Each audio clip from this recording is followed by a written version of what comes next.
Hello everyone, my name is Boulevard. Much like many of your favorite Legends of Runeterra content creators, we all took a little break while we waited for patch 3.19, but the World Championship balance patch is upon us, and I am excited to get into it. As always, I will be doing buffs and then nerfs, and I'm going to talk a lot about the context of the competitive format, the tournament format, and how things were warped in the previous meta, and how these changes should shake them up. And as always, I'll be going buffs, then nerfs, but it's all timestamped down below if you want to jump around. So kicking things off with a Varus buff, which I think is really well timed. You might be a little confused as Varus has been performing rather admirably. It's nowhere near as weak on release as Kayn was, who is still not picked up any buffs, but Varus was doing very well because of an Unforgiving Cold, and I don't want Varus to just be relegated to the Unforgiving Cold deck and have his entire viability be tied to that card. So with Vayne getting knocked down a peg, if the meta is no longer, yeah, come and counter Vayne, I like that Varus decks are getting a little bit of staying power out of the buff by being like, hey, you know, maybe it's not just an Unforgiving Cold to win kind of meta, but you still want to be playing these triple Varuses, and I like the idea of pushing people in the direction of triple Varus decks like Varus Pantheon,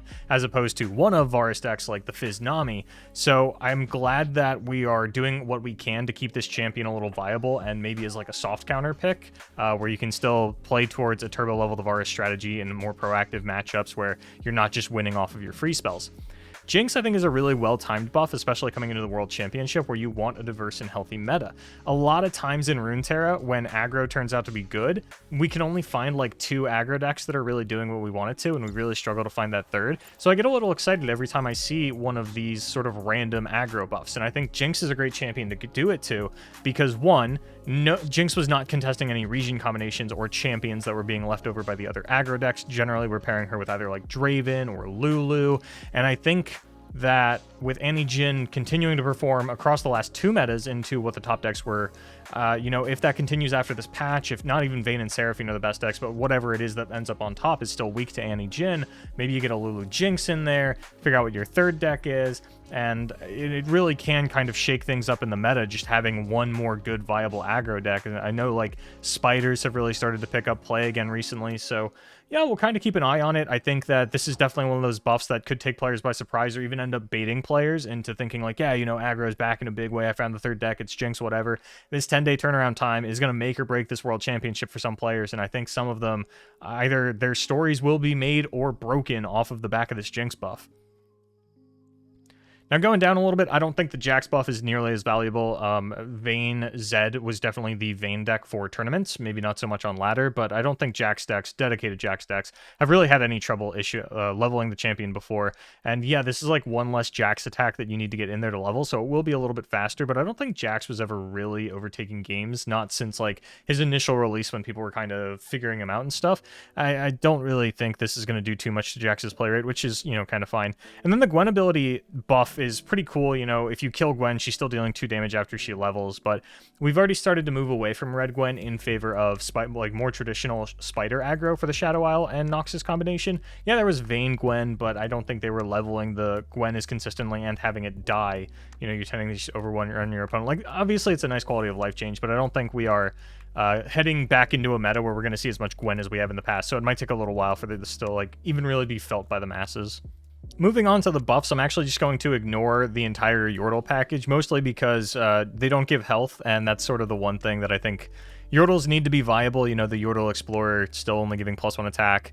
Now, Paparo gives +1 attack, this Yordle Newbie gets plus attack, but at the end of the day, they all still do only have 2 health, and they're not replacing themselves. It's not a good swarm strategy. Shatter, this is whatever. It's not going to see any more play. Rimefang Wolf, this is actually a pretty nice change. We have seen more Frostbite midrange popping up, and this is a card that has really come out in more recent iterations, and I'd like to see a return to it if possible, and I think changing it to a 3 health unit does actually go a long way for that. Troll Scavenger, you know, kind of whatever. It's going to an 0-4, so now it'll be a 3-4 instead of a 4-3, which will help in aggro matchups. Even just changing it to an 0-4, if you don't have the Behold off, this still gets you like 2 Legion rearguard blocks instead of 1, and because you were only at 1 attack earlier, you weren't even trading with the Legion rearguard. So yeah, this actually does make it a more appealing option as an anti-aggro tool, but we'll have to see how much aggro comes up before we figure out if we're even including Troll Scavenger in the kinds of Freljord decks this is fitting into, which off the top of my head is really just Feel the Rush. So we'll track that Jinx buff, and I think that'll actually tie directly into whether or not Troll Scavenger is playable. Hexbliterator, I can't think of anything off the top of my head that I needed 6 damage against that I wasn't getting it done in 4, because like or on 5 rather, because most of the things that I was trying to, or struggling to kill with 5 damage were like 4 health things that got hit with a Twin Discipline, so they have 7 health, so I'm still not quite at that point. I'm thinking of like Victors and Seraphine specifically, so I don't think this Hexbliterator change actually really does anything, but it's not like the card was really seeing play before, maybe like a cheeky one of in a couple of built over and Zon decks. Celestial Impact also not a useful buff here. Ravenbloom Conservatory, yeah, the countdown 11 to 12 is pretty good. I don't think this is going to be enough, though. Like, Annie Twisted Fate and all that kind of stuff was... It was good on ladder, but it really wasn't played in tournaments, even at its peak. So I think getting 1 countdown back, not going to do it for anyone, not enough anyway, but it does kind of depend on the meta that we find ourselves in. That's kind of the cool thing about all of these buffs, is we have to look at them through a completely different lens, because this meta that we're coming out of was so warped around Vayne and Seraphine that if they prove to be not as format warping, they can still be strong, they just can't be format warping. We're going to see a lot of different decks coming out, and honestly, decks like Annie, or not Annie Jin, sorry, but Vayne, not even Vayne, Seraphine Ezreal, that don't maintain a very large board, that are looking to play very reactively. Those kinds of decks can really get punished by the Ravenbloom Conservatory, especially if you're able to just like drop 2 Tibulks and then, you know, start firing away with like Riptide Rex. That can just end the game automatically. So if Ezreal and Seraphine is still a playable deck, I think Ravenbloom Conservatory does have room to come back in as like one of the more stable counter picks to it, but I don't even know if that is a deck that we're going to be looking to counter instead of like just banning it, because Vayne also took quite a few nerfs. But ultimately, what I'm trying to get at here is I think Ravenbloom is meta dependent, and I cannot say for certain whether or not we are moving into a meta where it will be good, but if Ezreal is still good, then I can see Conservatory being good, is sort of what I want to get at. Lord Broadmane's like cool, he's fine. His ability to stay on board, yeah, you helped it a little bit, a lot actually, depending on the meta, right? Because now you can no longer hit Lord Broadmane with Quietus, which not something you really think about when putting the card in your deck, but it is just something worth noting. He's more resilient to Shadow Isle as a whole as well. Black Spear not able to kill him anymore, but I am not expecting Lord Broadmane decks to start popping up. The Sai'Nen nerf getting undone, it's pretty funny, but I don't think we're moving towards any Ionia decks that are looking to play Sai'Nen unless Jinx Lulu, but I think that tends to be Bandle City, not Ionia even, so... And even then, they probably don't care much about Sai'Nen. Anyway, moving on. Laurent Duelist. I don't think this is anything. What I can see it being used for is scouts, specifically. If you feel yourself no longer wanting Brightsteel Protector.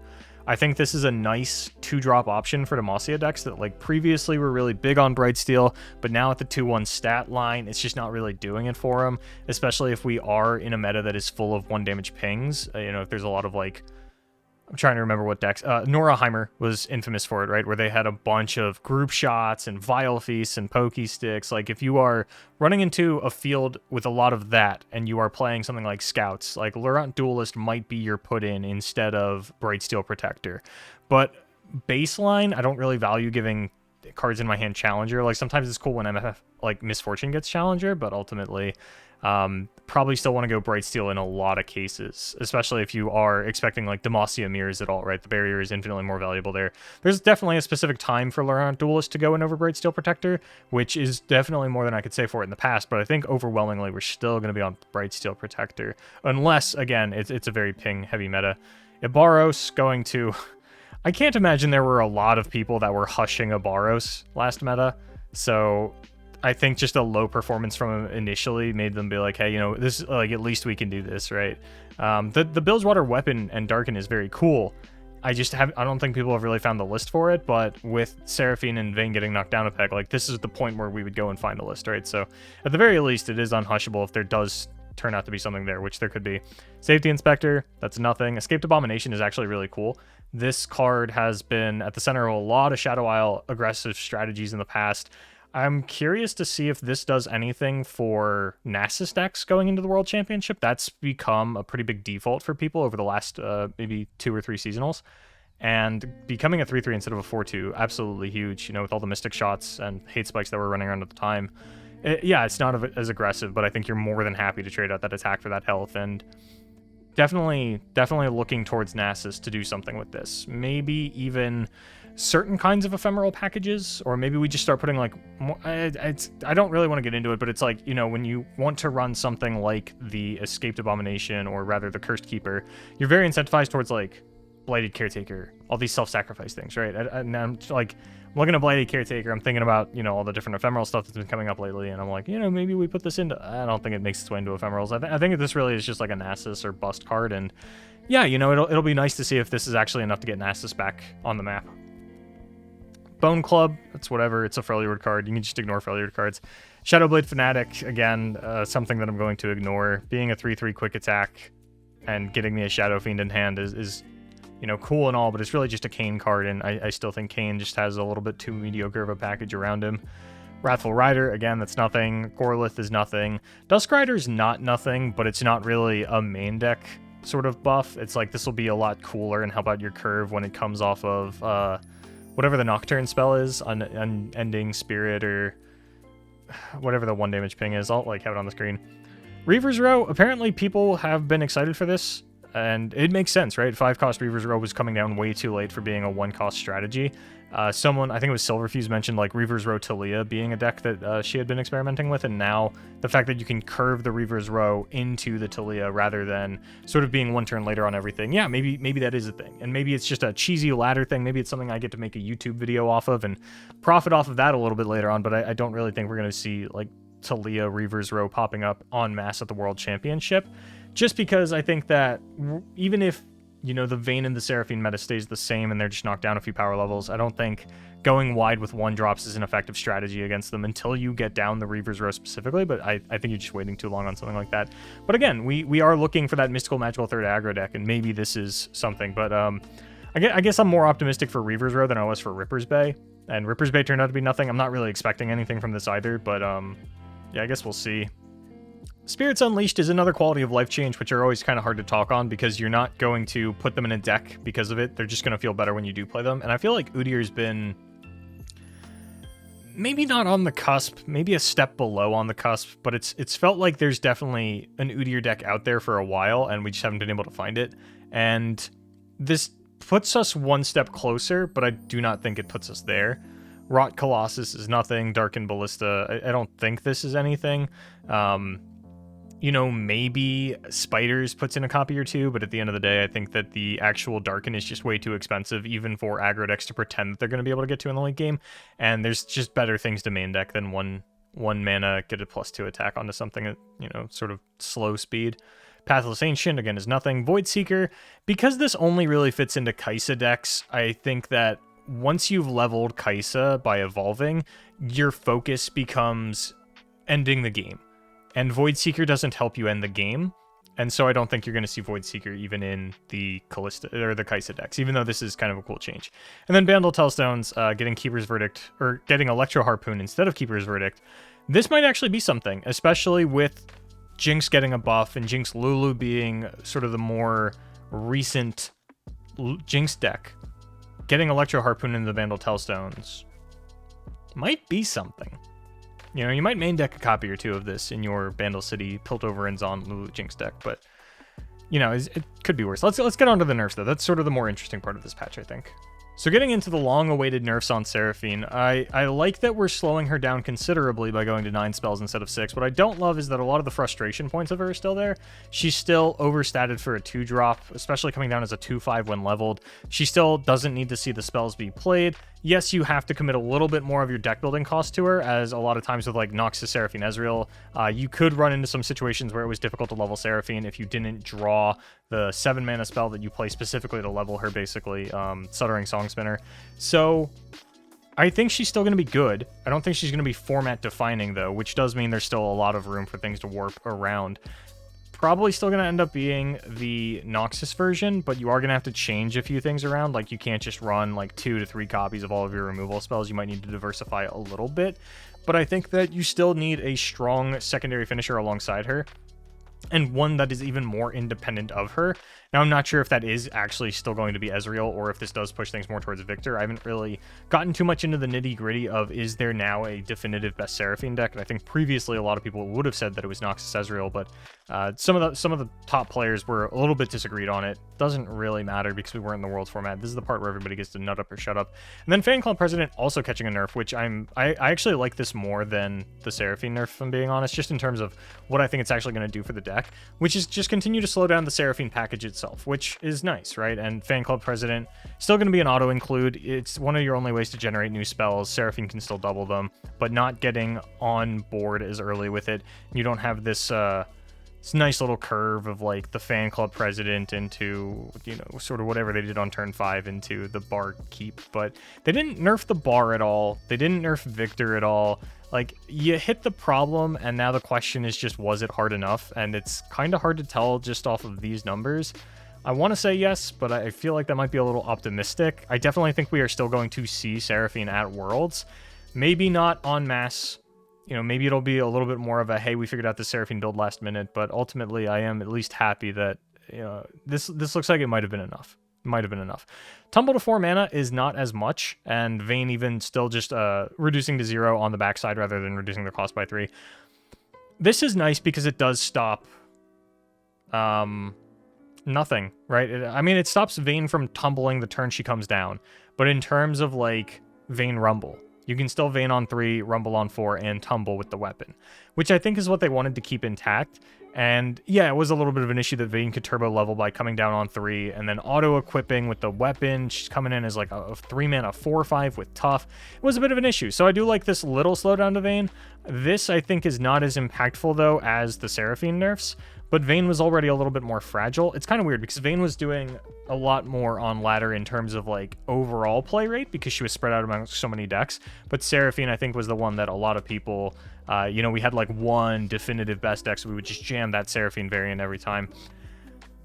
I'm hoping that the Vayne stuff is sort of fragile enough, especially with like a Varus buff paired into it, that this is enough to really move us away from the Vayne. But this is the one that I saw people dropping more often as being sort of more targetable in tournament, was like, hey, I'm going to run Seraphine, but I'm not going to run a Vayne deck. Everybody's looking to counter Vayne. It's a little bit easier than countering Seraphine.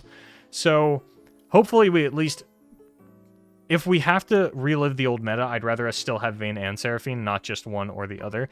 Granted, it might be a little bit healthier if it is just one or the other, but I think that Vayne was easier to counter and Seraphine is less interesting to counter from a spectator perspective. So that's kind of where I'm sitting at for all this. But my final thoughts on this, I guess, is it looks like we shouldn't have as much of a Seraphine problem.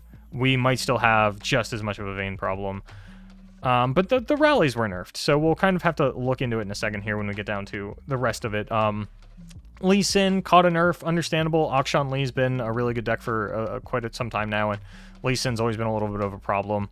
And usually you were like just leveling him up if you were going for quicker OTKs. So again, we're really just kind of slowing down a lot of the off-field level ups of champions between Lee Sin and Seraphine this patch, which I think is going to give deck builders a lot of room to sort of blow this format wide open, which is what I think they really want out of this World Championship. Of course, Akshan getting slowed down a little bit as well with the Warlord's Palace and Horde going to Countdown 9. Swain as just another deck that was sort of doing relatively well, would pop up every now and then. We're just taking an attack off with it, which I think is perfectly reasonable. I think it was surprising to a lot of people that he got one attack plus the overwhelm on the backside, so I don't mind this at all. And I think the numbers on like Misfortune Swain really pointed towards this. That was sort of one of the other very popular aggro decks that we were running into rather than Pirates. Now it's Misfortune Swain, no tentacles and all that. Then Ionia Tellstones, really kind of removed from the game here, right?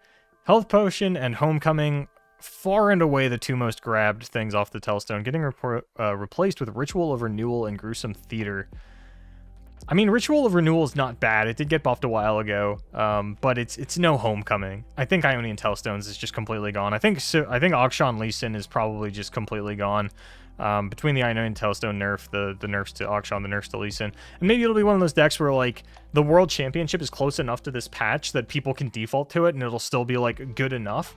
But even if we were to have the top 16 of the World Championship, like, the weekend before the next expansion drops, if it were to be the weekend that we would normally have the seasonal, I could see Lee Sin being good for the qualifiers. I think it will have fallen off by the time we would have gotten to what would be the seasonal. So this might still play a factor in the qualifying stage, but I think it's going to be long gone by the time the next expansion drops.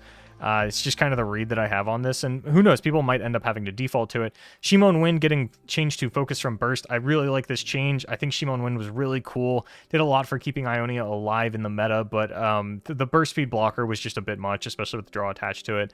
I like this a lot more. It's a lot healthier, and ultimately, this should do a lot in making sure that we are no longer seeing just like random Ionia piles pop up, especially like random Lee Sin piles or like random Akshan piles. Ultimately, I'm pretty happy with the way that Ionia has been handled, and I'd like to see what the region can kind of come up with outside of this, because there were quite a few decks that didn't really play that many Tellstones or weren't Lee Sin decks. You know, the Shimon Wind nerf sucks for them a little bit, but we'll see how it goes. And then rallies. Rallies got knocked down a peg here, which some people were surprised by. Some people have said, like, this is a long time coming. Obviously, if you're going to nerf one of them, I think you have to nerf both of them and just say, like, hey, rallies aren't sort of in line with what we want. And I think this is the best way to do it, would be Golden Aegis to 5 and then take the +1/+1 off the Relentless Pursuit. Because if you only nerf one of the rallies, then everybody just defaults to whichever rally is still 4 mana, do your thing. And at this point, it is going to be a little bit more interesting on whether you actually want Relentless Pursuit or Golden Aegis. You know, do you value the rally? How important is that barrier to you? Are you willing to pay one more for it?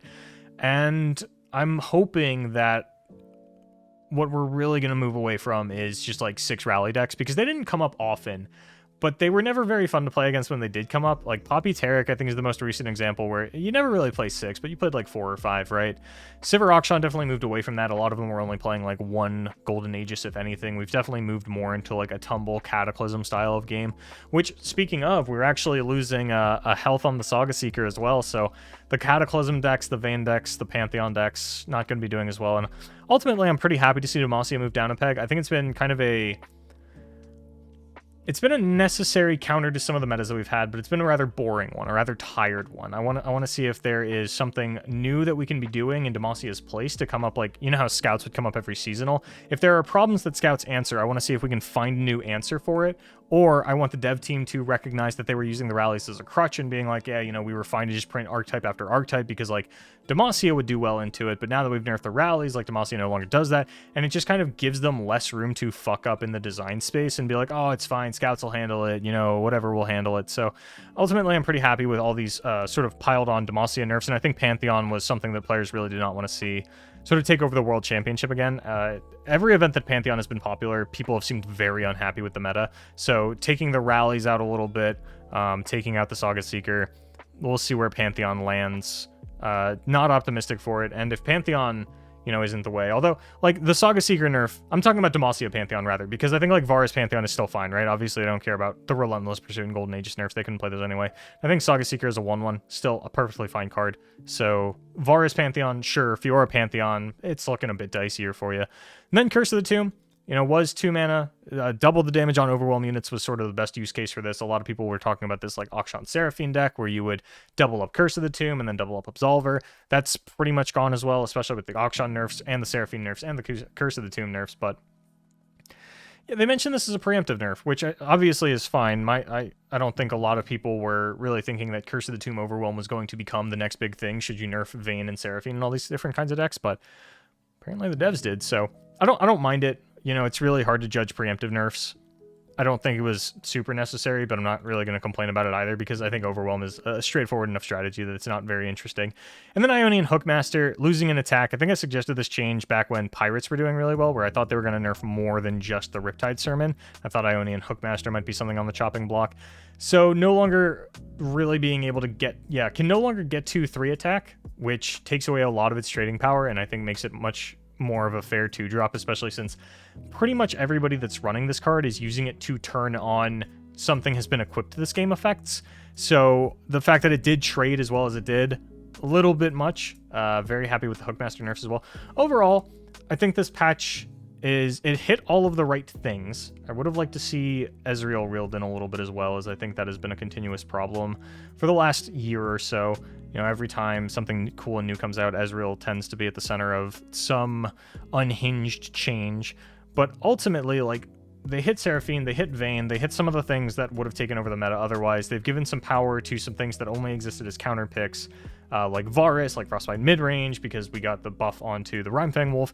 And ultimately, this should open things up a lot more. I know that we are going to see some absolutely crazy deck building over the next couple of days as players prepare for Worlds next weekend, which again I'll be putting on some kind of broadcast for the Americas, and probably partnering with Ice-T for EMEA as well. But a little bit more information on that next week, on like where it's going to be, who's going to be casting, all this different kinds of stuff. There's still a lot in the air on that, but as for this patch, you know, it's one of the better ones that I've seen. I've got some good hope on what players are going to be moving towards meta-wise, and yeah, obviously I'm going to be playing a lot more. I'm going to be playing pretty much non-stop as I get ready to go into the World Championship qualifiers, put on a show for it, and I'm going to know everything that I can. So I'll be talking with players. I'll be putting out a lot of deck videos, hopefully some matchup breakdowns if I can get the footage together for that. But yeah, ultimately pretty happy with the patch. I don't think I even gave any hot takes. I don't even know if I really gave any takes other than, yeah, I think they nerfed Seraphine enough. I'm a little worried they didn't nerf Vayne enough, but Vayne was more counterable anyway, so like that should be fine. And I hope we get to see some Jinx decks. But anyway, that is going to do it for me for now. I will be back tomorrow with probably a gameplay video of whatever ends up spiking day one, just to get it on everybody's radar. So look forward for the content train as we are back to your daily LOR uploads.